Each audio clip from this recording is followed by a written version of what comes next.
సమస్యలతో వారు సతమతం అవుతున్నటువంటి నేపథ్యంలో రాష్ట్ర ప్రభుత్వం తక్షణం చేనేత కార్మికులు ఆదుకోవడానికి బడ్జెట్లో, కేంద్ర బడ్జెట్లో, అదేవిధంగా రాష్ట్ర బడ్జెట్లో వారికి తీవ్రమైనటువంటి అన్యాయం జరిగినటువంటి నేపథ్యంలో మొన్న నరేంద్ర మోడీ గారు కూడా చేనేత జాతీయ దినోత్సవాన్ని పురస్కరించుకొని గొప్పగా ఉపన్యాసం ఇచ్చాడు.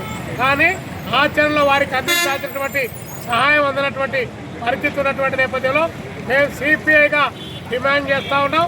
వారు చేస్తున్నటువంటి ఆందోళన ఇక్కడ వై జంక్షన్కు పరిమితమై ఇక్కడ చేస్తున్నటువంటి ఆందోళన రేపు పొద్దున మీ ప్రభుత్వానికి వ్యతిరేకంగా నిలబడే పద్ధతిలో తయారు చేసుకోకుండా తక్షణం మీరు ఏదైతే ఎన్నికల మేనిఫెస్టోలో పెట్టుకొని వ్యవసాయ రంగం తర్వాత అత్యంత ఉపాధి కల్పించగలిగినటువంటి ఎక్కువ మంది కార్మికులు దానిపైన డిపెండ్ అయి బ్రతికేటువంటి పరిశ్రమ ఏదైనా ఉందంటే అది చేనేత రంగం.